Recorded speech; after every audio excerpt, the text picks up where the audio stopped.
Hello viewers, আসসালামু আলাইকুম। তৈরি করব একদমই সহজভাবে দারুণ স্বাদের বুটের ডালের বরফি রেসিপি। আশা করছি রেসিপি আপনাদের সকলের কাছে ভীষণই ভালো লাগবে। তো চলুন দেখে নেওয়া যাক রেসিপির জন্য কি কি উপকরণ লাগছে। আমি এখানে হাফ কাপ পরিমাপ বুটের ডাল নিয়েছি। আপনারা আপনাদের প্রয়োজন মতো ডালের পরিমাপ বাড়িয়ে কমিয়ে নিতে পারেন। এবারে ডালগুলোকে সারা রাতের জন্য ভিজিয়ে রেখে দিব। আপনাদের হাতে সময় কম থাকলে অন্তত 3 থেকে 4 ঘন্টার জন্য হলেও বুটের ডাল ভিজিয়ে রাখার চেষ্টা করবেন। এতে করে ডাল সিদ্ধ হতে কম সময় লাগবে। তো দেখুন সারা রাত ভিজিয়ে রাখার পর ডালগুলো কত সুন্দর মতো ভিজেছে। এবারে বুটের ডাল ভালো মতো ধুয়ে সিদ্ধ হওয়ার জন্য দিয়ে দিব। আমি এখানে আগে থেকে লিকুইড মিল্ক 3টা ব্লক দিয়ে ভালো মতো জাল করে নিয়েছি। এবারে বুটের ডাল দুধের সাথে দিয়ে সিদ্ধ করতে হবে। তো এটা সিদ্ধ হতে থাক, ততক্ষণে আপনাদের একটা সুন্দর মুহূর্ত দেখাই, যেটা হচ্ছে বৃষ্টি। অনেক ঝমঝমিয়ে বৃষ্টি আসছে, দেখে ভীষণই ভালো লাগছে। তাই ভাবলাম এই সুন্দর মুহূর্তটা আপনাদের সাথেও একটুখানি শেয়ার করে নিই, আপনাদেরও মন ভালো হয়ে যাবে। দেখে অনেক ভালো লাগছে না? তো বুটের ডাল সিদ্ধ হওয়ার এ পর্যায়ে এলে দিয়ে দিব এখানে 3টা সাদা এলাচ, সাথে দিয়ে দিব একটা দারুচিনি। তো মশলাটা এ পর্যায়ে দেবেন। সাথে দিয়ে দিব তেজপাতা, দিয়ে দিব এখানে টেস্ট অনুযায়ী চিনি। আমি এখানে 3 চামচ পরিমাপ চিনি দিয়েছি। চিনি থেকেও বেশ খানিকটা পানি ছেড়ে দেবে। সাথে দিয়ে দিব এখানে একটুখানি লবণ। লবণ দেয়াতে মিষ্টির পরিমাপটা ব্যালেন্স থাকে, খেতে ভালো লাগে। তো এটাকে আমি এভাবে চুলায় রেখে দিব একদম লো আছে 10 মিনিটের জন্য। এই 10 মিনিটে মশলা থেকে খুব সুন্দর ফ্লেভার বের হবে।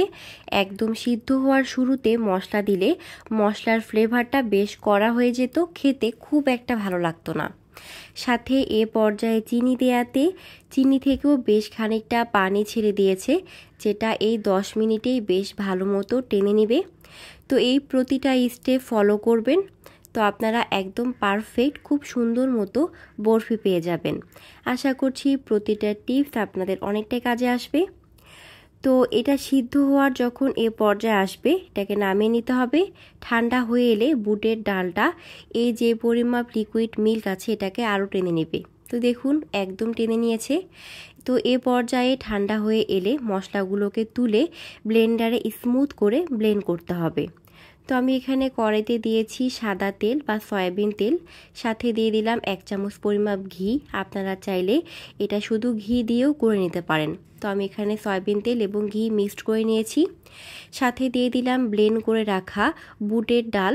এবারে একদম লো ফ্লেমে বুটের ডালের বরফি তৈরি করতে হবে। তো এটাকে অনবরত নাড়তে হবে যেন কোনোভাবে কড়াইতে লেগে না যায়। কিছুক্ষণের মধ্যেই দেখবেন সবগুলো তেল বুটের ডাল টেনে নিয়েছে। তো এভাবে এটাকে আমি 20 মিনিট সময় নিয়ে ভালো মতো লো ফ্লেমে ভেজে নিয়েছি। এ পর্যায়ে দিয়ে দিব 2 চামচ পরিমাপ মিল্ক পাউডার। তো পাউডার দেওয়ার পরে বুটের ডালের সাথে এটাকে বেশ ভালো মতো মিশিয়ে নিতে হবে। বুটের ডাল সিদ্ধ হওয়ার সময় চিনি না দিয়ে যদি চিনিটা আমি এ পর্যায়ে দিতাম, তাহলে চিনি থেকে বেশ খানিকটা পানি ছেড়ে দিত।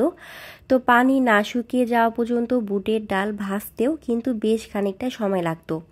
তাই অবশ্যই বুটের ডাল সিদ্ধ হওয়ার সময় চিনিটা অ্যাড করতে হবে।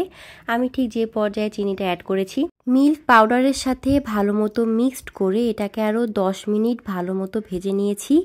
এ পর্যায়ে দিয়ে দিলাম 3 চামচ পরিমাপ ঘি। এ পর্যায়ে ঘি দেয়াতে খুব সুন্দর ফ্লেভার আসে, খেতে বেশ দারুণ লাগে। তাই এই বুটের ডালের মিশ্রণটা আমি শুধু ঘিয়ে না ভেজে সয়াবিন তেল এবং ঘিয়ের সাথে মিক্সড করে ভেজেছি, এবং রান্নার শেষে এই ঘি দেয়াতে ঘিয়ের খুব সুন্দর একটা ফ্লেভার থেকে যায়। তো এটাকে আরও 10 মিনিট ভেজে নিয়েছি। যখন এরকম একটা ডো তৈরি হবে, এই পর্যায়ে নামিয়ে নিতে হবে। এবারে বুটের ডালের ডো গরম থাকা অবস্থাতেই এখান থেকে এরকম ছোট বলের মতো করে নিয়ে ডিজাইন পিঠার ছাঁচে বসিয়ে একটু হালকা করে প্রেস করতে হবে। প্রেস করে চারপাশ খুব সুন্দর করে একটু ভালো মতো বসিয়ে নিতে হবে। এরপর এটাকে এরকম আলতো করে তুলে নিতে হবে, তাহলে তৈরি হয়ে যাবে খুব সুন্দর ডিজাইনের বরফি। তো আপনাদের আরও একটা বরফি তৈরি করে দেখাচ্ছি। এই বরফিগুলো খেতে ভীষণই দারুণ হয়েছে। যদিও খাওয়ার টেস্টের সাথে সাথে ডেকোরেশনটাও আকর্ষণীয় হওয়া খুবই জরুরি। কথায় আছে না, আগে দর্শনধারী পরে গুণবিচারী।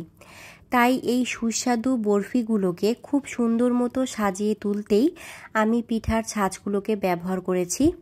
আপনারা এই পিঠার ছাঁচগুলো যে কোনো ক্রোকারিস দোকানে ইজিলি পেয়ে যাবেন। এভাবে অফ ক্যামেরায় বেশ কয়েকটি বরফি বানিয়ে নিয়েছি। এবারে বাকি বরফিগুলোকে স্কোয়ার শেপে বানিয়ে নিব। আপনারা আপনাদের পছন্দ মতো যে কোনো শেপ দিয়ে বরফিগুলোকে বানিয়ে নিতে পারেন। তো আমি একটু হাতের সাহায্যে এগুলোকে চারপাশ সমান করে দিচ্ছি। এরপর চামচের পিছনের অংশে একটুখানি ঘি মাখিয়ে এরকম সমান করে নিতে হবে। আসলে একদম পারফেক্ট প্রসেসিংয়ে বরফিটা তৈরি করার পরে আপনি যেই শেপ দিয়েই তৈরি করেন না কেন, টেস্টটা একই রকম থাকবে, শুধু জাস্ট একটা দেখার সৌন্দর্য। তো এভাবে আমি চামচ দিয়ে চারপাশ খুব সুন্দর মতো সমান করে নিয়েছি। এবারে চাকুর সাহায্যে এটাকে স্কোয়ার শেপ দিয়ে কেটে নেব। তো এইভাবে কেটে নিয়েছি, আপনাদের একটু দেখাই কীরকম হয়েছে। তো আপনারা এভাবে খুব সহজেই বুটের ডালের বরফি ঈদ, শবে বরাত কিংবা যে কোনো প্রোগ্রামে ইজিলি বানিয়ে ফেলতে পারেন। এটা যে কেউ খেলে ভীষণই খুশি হয়ে যাবে। তো আমি এভাবে বুটের ডালের বরফিটাকে খুব সুন্দর মতো সাজিয়ে নিয়েছি। তো ভিউয়ার্স, বুটের ডালের এই বরফি আপনাদের কাছে কেমন লেগেছে অবশ্যই তা কমেন্টে জানাবেন এবং অবশ্যই বাসায় ট্রাই করবেন। আশা করছি আপনাদের সকলের কাছে ভীষণই ভালো লাগবে। তো আজকে এ পর্যন্তই, ইনশাল্লাহ দেখা হবে আবারও নেক্সট কোনো নতুন ভিডিওতে। সে পর্যন্ত সকলেই ভালো থাকবেন, সুস্থ থাকবেন, আমার পরিবারের জন্য দোয়া রাখবেন। Thank you. Let's see the next video. আসসালামু আলাইকুম।